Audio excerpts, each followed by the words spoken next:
10 महाविद्या देवी छिन्नमस्ता परिवर्तनशील जगत का अधिपति कबंध है और उसकी शक्ति ही छिन्नमस्ता है। विश्व की वृद्धि ह्रास तो सदैव होती रहती है। जब ह्रास की मात्रा कम और विकास की मात्रा अधिक होती है तब भुवनेश्वरी का प्राकट्य होता है। इसके विपरीत जब निर्गम अधिक और आगम कम होता है तब छिन्नमस्ता का प्राधान्य होता है। भगवती छिन्नमस्ता का स्वरूप अत्यंत ही गोपनीय है। इसे कोई अधिकारी साधक ही जान सकता है। महाविद्याओं में इनका तीसरा स्थान है।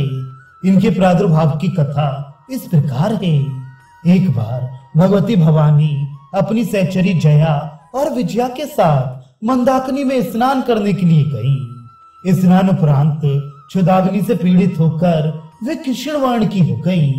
उस समय उनकी सहचरियों ने भी उनसे कुछ भोजन करने के लिए मांगा। देवी ने उनसे कुछ समय प्रतीक्षा करने के लिए कहा। थोड़ी देर प्रतीक्षा करने के बाद सहचरियों ने जब पुनः भोजन के लिए निवेदन किया तब देवी ने उनसे कुछ देर और प्रतीक्षा करने के लिए कहा। इस पर सहचरियों ने देवी से विनम्र स्वर से कहा कि माँ तो अपनी शिष्यों को भूख लगने पर अविलंब भोजन प्रदान करती है, आप हमारी उपेक्षा क्यों कर रही हैं? अपनी सहचरियों के मधुर वचन सुनकर कृपामयी देवी ने अपने खड्ग से अपना सिर काट दिया। कटा हुआ सिर देवी के बाएं हाथ में आ गिरा और उनके कबंध से रक्त की 3 धाराएं प्रवाहित हुईं। वे 2 धाराओं को अपनी दोनों सहचरियों की ओर प्रवाहित कर दी, जिसे पीती हुई दोनों प्रसन्न होने लगी और तीसरी धारा को देवी स्वयं पान करने लगी। तभी से देवी छिन्नमस्ता के नाम से प्रसिद्ध हुई। ऐसा विधान है कि आधी रात अर्थात चतुर्थ संध्या काल में छिन्नमस्ता की उपासना से साधक को सरस्वती सिद्ध हो जाती है। शत्रु विजय, समूह स्तंभन, राज्य प्राप्ति और दुर्लभ मोक्ष प्राप्ति के लिए छिन्नमस्ता की उपासना अमोघ है। छिन्नमस्ता का आध्यात्मिक स्वरूप अत्यंत महत्वपूर्ण है। छिन्न यज्ञ शीर्ष के प्रतीक ये देवी श्वेत कमल पीठ पर खड़ी हैं। दिशाएं ही इनके वस्त्र हैं। इनके नाभि में योनि चक्र है।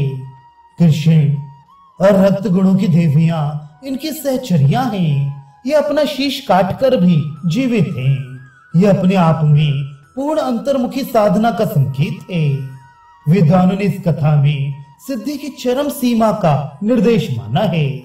योग शास्त्र में 3 ग्रंथियां बताई गई हैं, जिनके भेदन के बाद योगी को पूर्ण सिद्धि प्राप्त होती है।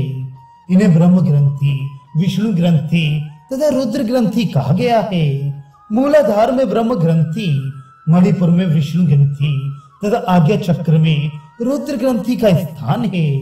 इन ग्रंथियों के भेदन से ही अद्वैत आनंद की प्राप्ति होती है। योगियों का ऐसा अनुभव है कि मणिपुर चक्र के नीचे की नाड़ियों में ही काम और रति का मूल है। उसी पर छिन्ना महाशक्ति आरूढ़ है। इसका ऊर्ध्व प्रवाह होने पर रुद्र ग्रंथि का भेदन होता है। छिन्नमस्ता का वज्र वैरोचनी नाम बहुत प्रचलित है। देवी की दोनों सहचरियां रजोगुण तथा तमोगुण की प्रतीक हैं। कमल विश्व प्रपंच है और कामरति चिदानंद की स्थूल वृत्ति है। बृहदारण्यक की अशिशिर विद्या, शाक्तों की हयग्रीव विद्या तथा गाढ़पत्यों के छिन्न शीर्ष गणपति का रहस्य भी छिन्नमस्ता से ही संबंधित है। हिरण्यकशिपु, वैरोचन आदि छिन्नमस्ता के ही उपासक थे, इसलिए इन्हें वज्र वैरोचनिया कहा गया है। वैरोचन अग्नि को कहते हैं। अग्नि के स्थान मणिपुर में छिन्नमस्ता का ध्यान किया जाता है और वज्र नाड़ी में इनका प्रभाव होने से इन्हें वज्र वैरोचनिया कहते हैं। श्री भैरव तंत्र में कहा गया है कि इनकी आराधना से साधक जीव भाव से मुक्त होकर शिव भाव को प्राप्त कर लेता है।